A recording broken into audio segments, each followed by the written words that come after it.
This is an attempt at a general video resume because the video resumes I tried before were each a third of my life, and it's inconvenient for people who have to go through 3 of them. And because the video resumes I had before were too American in the sense that they tried to portray the good, great stuff that I did only, and you don't feel like cooperating with somebody who already thinks they're great and successful. And it's a and you know, Americans are always prating about how great they are, and you wonder, no wonder they can't cooperate with each other and spend their time backstabbing so much of the time. So for Europeans and Asians, it's counterproductive, and for Americans, it's a common sense habit which hurts America and makes it easier for immigrants to create ventures in Silicon Valley than Americans do.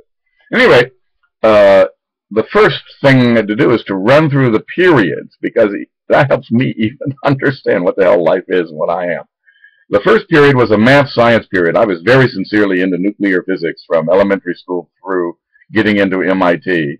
And then MIT was the second period, and that was really 3 major themes. Number 1, again, physics and artificial intelligence programming.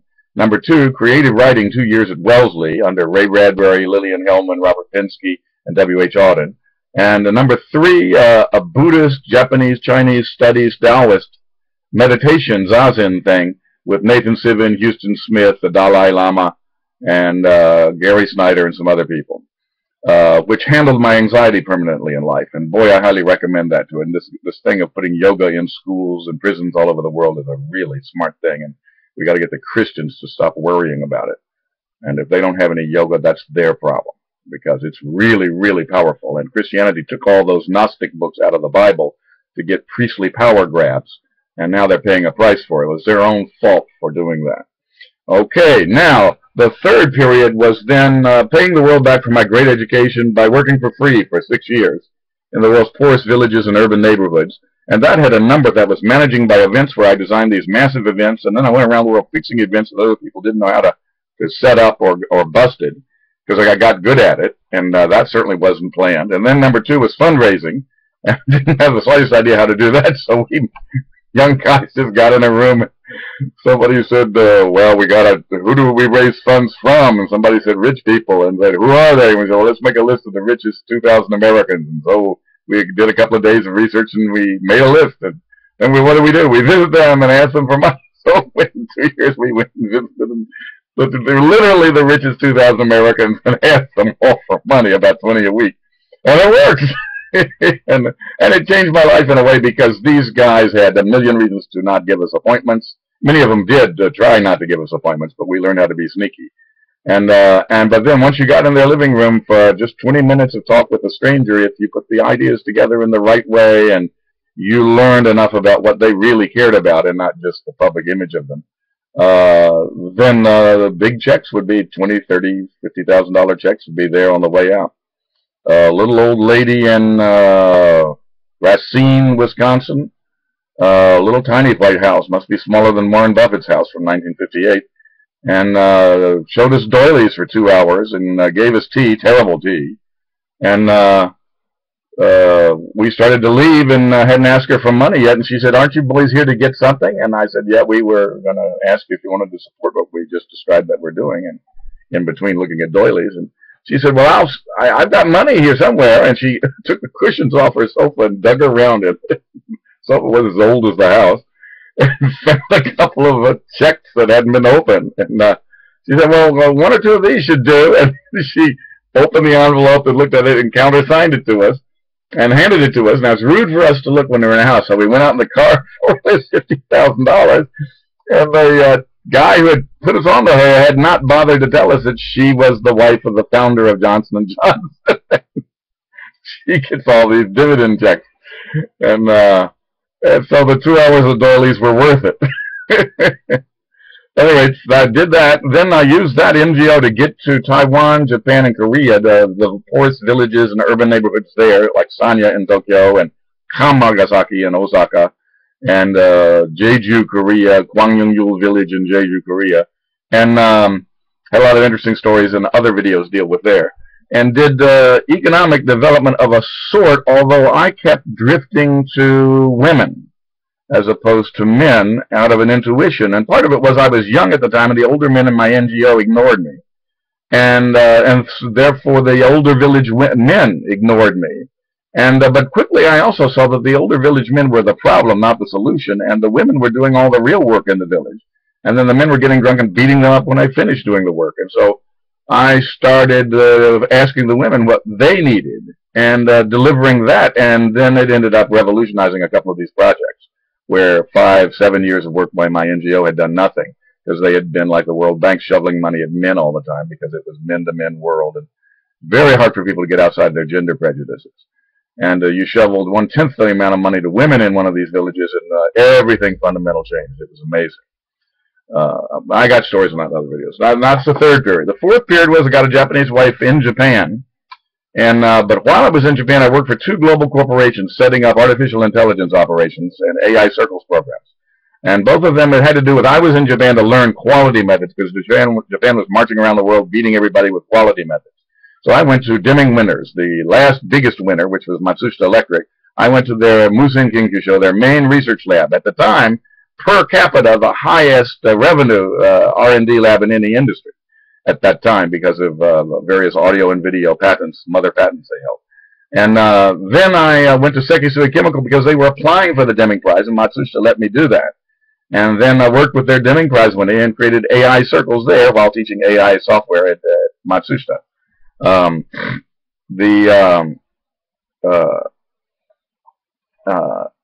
Worked in Japan, and then for 6 years learning quality and teaching AI. And then my Japanese wife got, during that period, needed to go to America to up her career.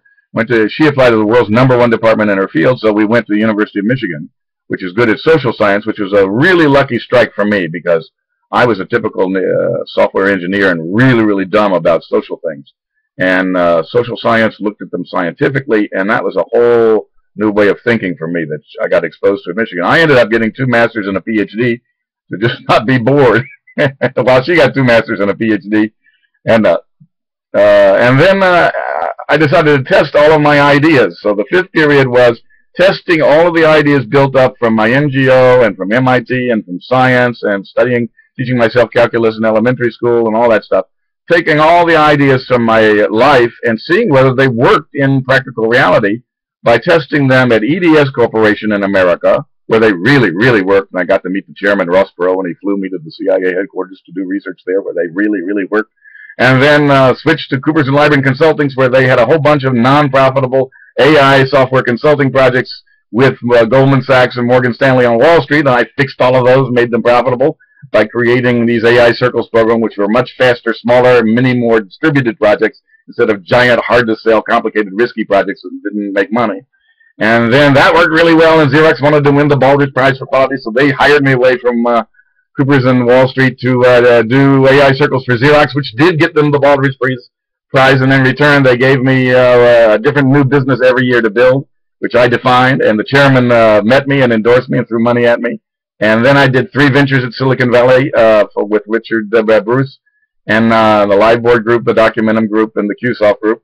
And then that University of Chicago dean, the 6th period is the dean of the University of Chicago, called me in the middle of working at Xerox PARC and offered me a really low salary for really right-wing faculty and, you know, useless business school. Business has had no impact on business. Business schools have had only harmful impacts on business in America over the last 100 years, really. And they were even originated out of a harmful idea of being a patina that you put on Daddy's son so he could be promoted over the guys who built the business with Daddy and ruined the company after Daddy died. And they were started in that mode, and they haven't done anything better than that. And they keep saying beta, so you can price a derivative, but you can price a derivative if the market is normal. And then you lose your shirt and you have a disaster on your hands, and nobody knows where the boundary is. So Warren Buffett is quite right. These are instruments of mass financial destruction. And that's all that business schools have contributed in 100 years. So I went to teach eventually at the University of Chicago because my wife was getting sick, and we thought we might have to take her to Japan to cure her. And number 2, the university might be the only job I could get in Japan that was not horrible. And so we did. I went to the University of Chicago because they quadrupled the salary after I blew them off the first 2 phone calls.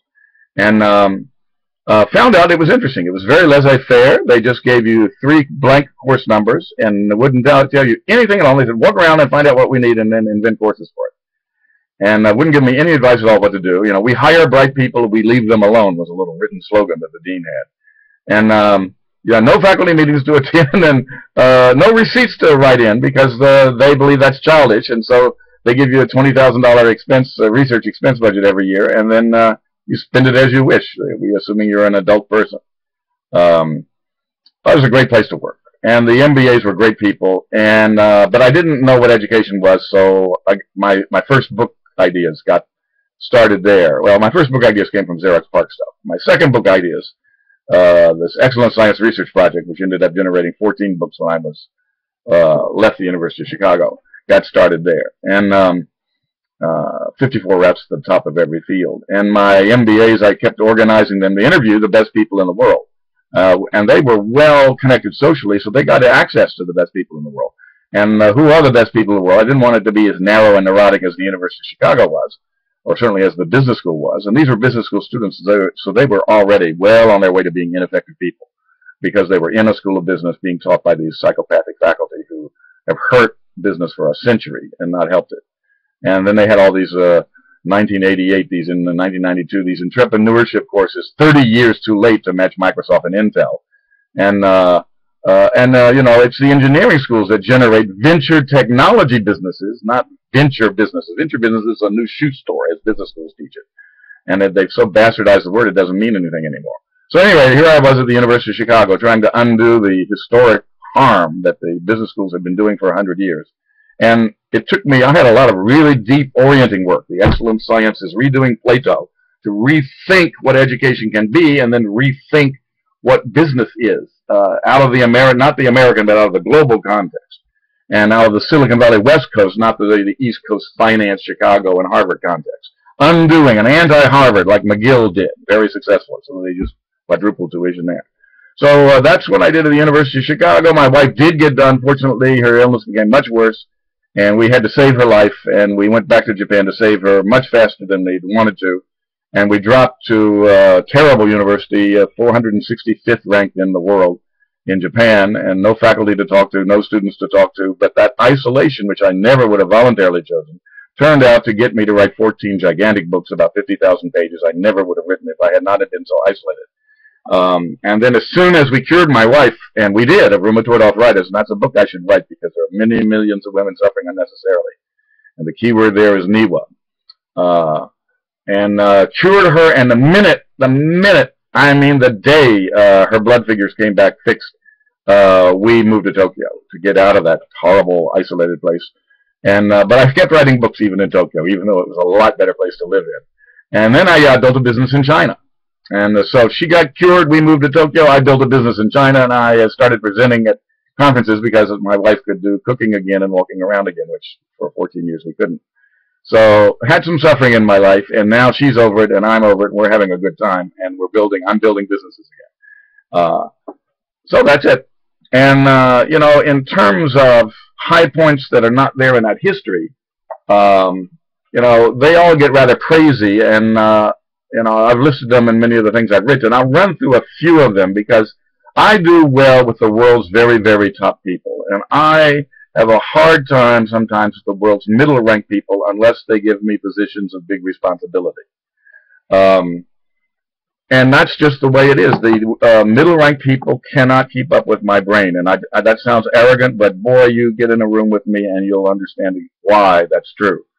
I literally think 64 to 256 times faster than everybody else in the room, except for a very few people at Harvard, a very few people at Stanford, 1 or 2 people at MIT, and they just can't keep up. Now, it's not an accident. At MIT as an undergraduate, I got 55 points above class average second term freshman year in my hardest courses, and my professors were astonished, and I was astonished, and I was irritated because I had no idea how I had done that. And so I asked my professor what I should do, and he said, why don't you start interviewing the smartest people around Harvard, MIT, Wellesley, and ask them what makes them smart, and how do they think differently than you think. And so I did. Wrote a book on it as an undergraduate called Structural Cognition, about 250-page, little tiny book. And the methods, I wrote it for not other people, for me, to capture what I learned from those interviews, because it was a pattern I saw in all these people, and it did multiply the number of new and high quality ideas on any topic in any period of time that I could generate by a factor of about 64 to 100. And then when I went later, when I tested all this at EDS Cooper's Library at Xerox, at Matsushita and Sekisui, then at NV Philips in Eindhoven, the Netherlands, and Thomson Electric Paris, when I tested this in actual corporations in Asia, Europe, and America, literally, I did 64 times the thinking that anybody else in the same period did. We had a VP at Xerox PARC. We were his direct reports. He asked all of us to come up. We had a product with a problem. He asked all of us to come up with ways to fix it. Said he'd come back in 2 hours. Everybody presented in turn their 2 or 3 ideas. Fortunately, I was near the end of who he called on. And I gave him an ordered map of 64 ways to fix it in priority, of which to fix first, second, and last. And all of the other people's ideas were on my list of 64, plus 40 ideas none of them had had. And I had done that in the same time that they had done 3 or 4 ideas. So I had anticipated every single one of their ideas, plus 40 ideas beyond their ideas, and well ordered them all, and put them in chronological sequence in the same time that they just came up with 3 or 4. And he was astonished. And the guys around the table competing with me were dismayed. And he asked me how I'd done that. I gave him this 250-page book I wrote as an MIT undergraduate. That's how I did it. And people got the idea that I was on a different railroad track. I've always been, you can tell by this jacket. This is a wedding kimono, one of my favorite wedding kimonos. People ask me why I wear this, because I like it. Why else? Why I'm not wearing a Calvinist 400 year ago Geneva, Switzerland, the world is a piece of crap, therefore we worship God, black and blue suit for business, because I don't want to symbolically say I am a part of that culture. I am the guy that improves that culture. I'm not the guy that fits, you know. And if by team player you mean a wimpy little 50-year-old male who's in it for the money and who does whatever the big boss says, then I'm not your vice president. I'm the guy who saves the company because the last CEO ripped it off and it's now dying. I'm the guy who saves it from all that stuff. I'm the guy who goes out faster and further than the Silicon Valley people do in what I create. So, you know, small things. Needed money because my father and I had an argument about the Vietnam War while I was an MIT undergraduate. My not Nobel Prize winning father didn't like the idea that MIT was changing my ideas. Send you to college, but don't change your idea. Anyway, he cut off my money suddenly, and I didn't know that MIT guaranteed your graduation with financial support of their own, so I didn't know that. And so I got scared, and I said, I need to create a business like within a week, because I can't eat. And so the first thing I did was volunteer for the dining service breakfast at the girls' dorm. Man, that was a good idea. I'll meet a lot of sleepy girls in the morning and see which ones are coming down with their boyfriends and which ones aren't. And then you got free breakfast if you serve that shift. So I had free, and the girls had a better breakfast than the men did. So I met the girls. I started living with one of them almost immediately.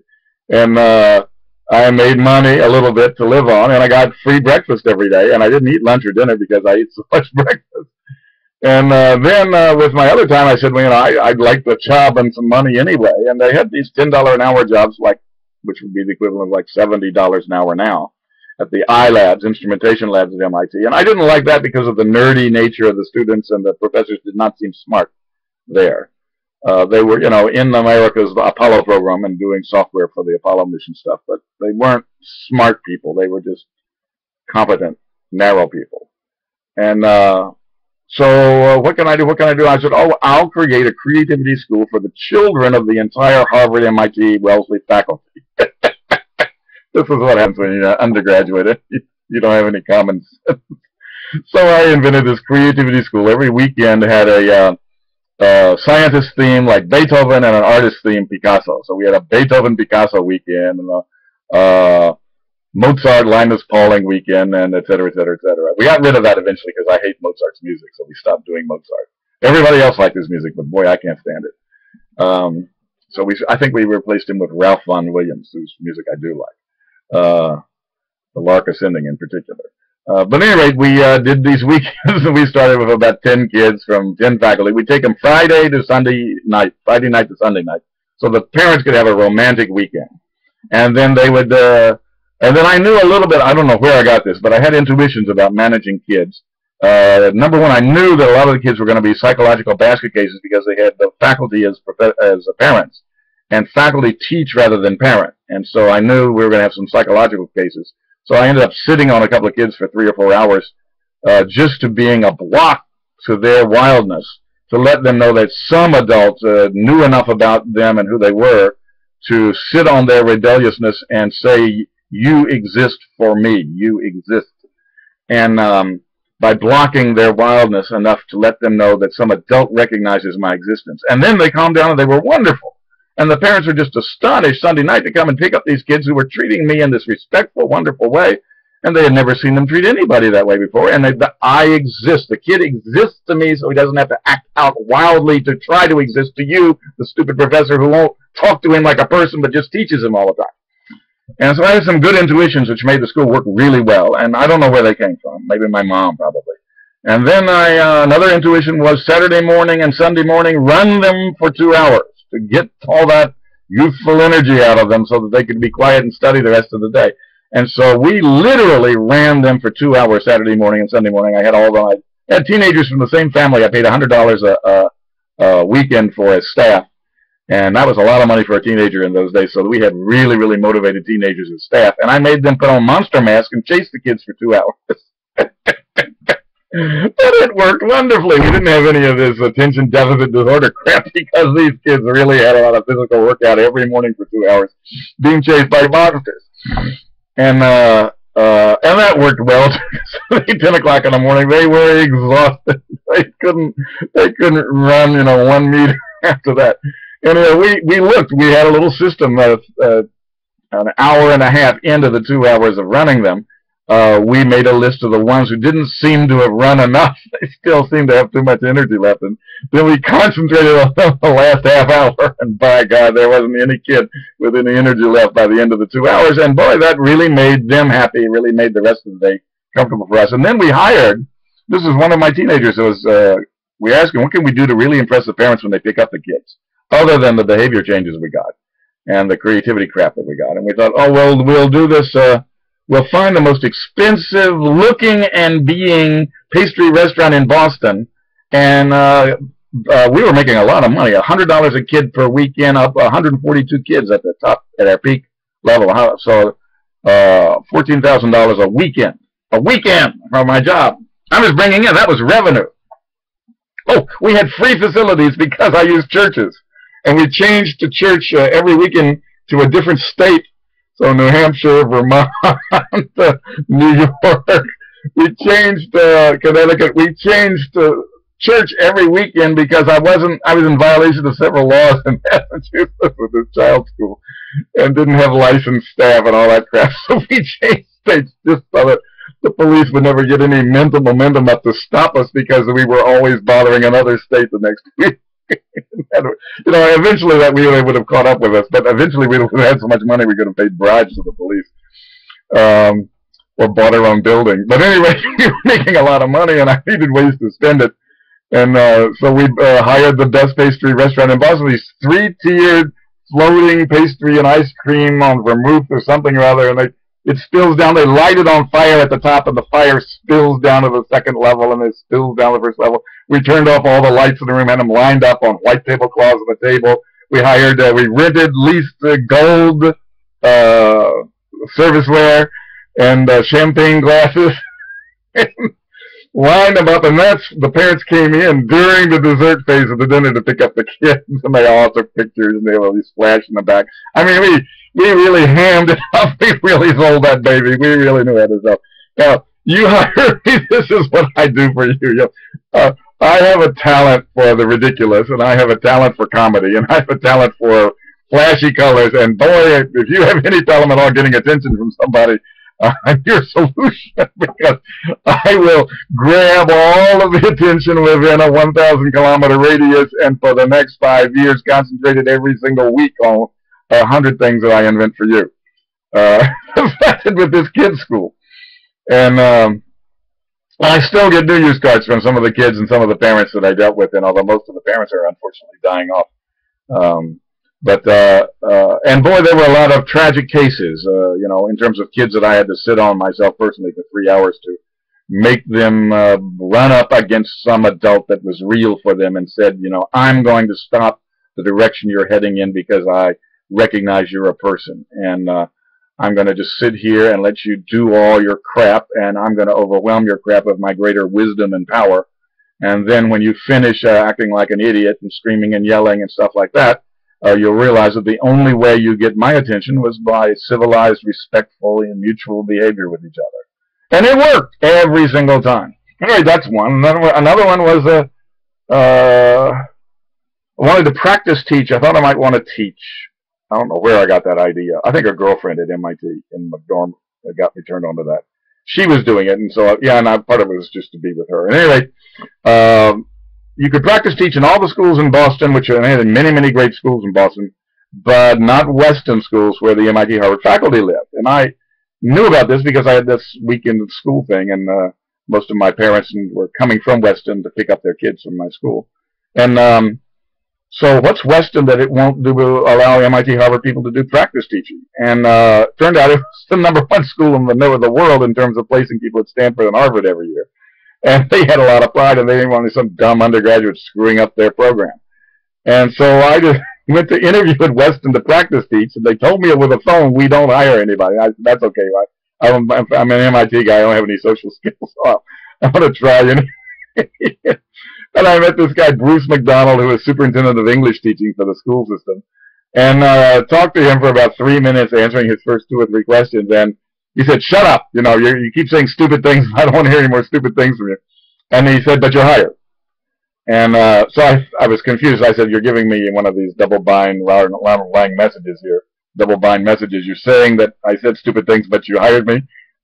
This is some sort of new way to interview. He said, no. He said, the English coming out of your mouth is the most lovely syntax it's just musical background, grammatical music to my ears. And I want to hire you to just talk to me today to remind me of why I do what I do and what English in the school system is about. And it's just, I don't think you have any idea for how beautiful the way you put sentences together is. And so I want to hire his background music, and you don't know crap about educating, you know nothing about kids and personality, and you'll be an absolute disaster as a teacher, but we'll wing that one way. I want you his background music for the next year. So I did. I came up every day and did background music for him for an hour or two in a class or two. And he eventually let me do a few things in class, most of which were miserable failures. And gradually I got some sense as to what might work and might not work. And but he was, he was one of the best people, probably the top of high school education in the world, and he chose me as an exception. So the best people in the world constantly have been choosing me. Harry Roberts and Al Madansky, the founders. I didn't know this for years until I left the University of Chicago. They were co-founders of the University of Chicago Business School. Called me at Xerox PARC to offer me a job teaching there before I had my PhD, because I had written this book, Global Quality, and handed in the American Society for Quality in Milwaukee, and they had secretly shown it to faculty at Chicago who thought it was, in writing, a work of genius. And Harry wrote me this lovely memo when I first came on to GSD saying that he learned more from reading my manuscript than from everything else on quality combined in his life. And he was head of this P&G Quality Forum. And so, the best people that pick me out, and, you can almost test whether your best people are best by whether they have interest and confidence to deal with me. And it's interesting. Harry was such a great guy for me. I'm just so sorry he died, because he sensed my weaknesses right away, and just in a very workmanlike way, we addressed them, acknowledged them, addressed them, sensed them in to see how big and where they were, and found countermeasures for them. And then he identified my strengths in the same workman, uncrazy way, and said, you know, you need to run with that a little more. You need to run with that a little more aggressively. You need to put a little more behind that. They haven't seen that. They need to see that. And you're a little bit too shy about that. And I'm telling you, they need it. So you go with that. And you stop. You're holding yourself back. And I think they'd benefit if you hold yourself back less. And in that direction. And boy, he was on target. And it was amazing to have somebody that smart around to, in management terms. I mean, he was a statistician, not a managing people manager, but he was a lover of people with talent and a great manager of talent. I don't think I've met, maybe Tony Afuso is the only other guy, the Emperor of CAD. Oh, the Emperor of CAD for the world hired me at EDS to help him take over CAD for all of history, which he did. Katia was thrown out of IBM about 4 years ago. And I wrote an email to Tony congratulating him at Siemens PLM Software in St. Louis because that had been his goal when he first hired me 20 years earlier. So I said, Tony, I realize your goal of getting Katia out of IBM worldwide has been, you've succeeded at it. And I remember that goal. I congratulate you for it. And he wrote me a nice email back, invited me to come visit him in St. Louis. So that's the resume. That's the kind of person, and that's what you're getting.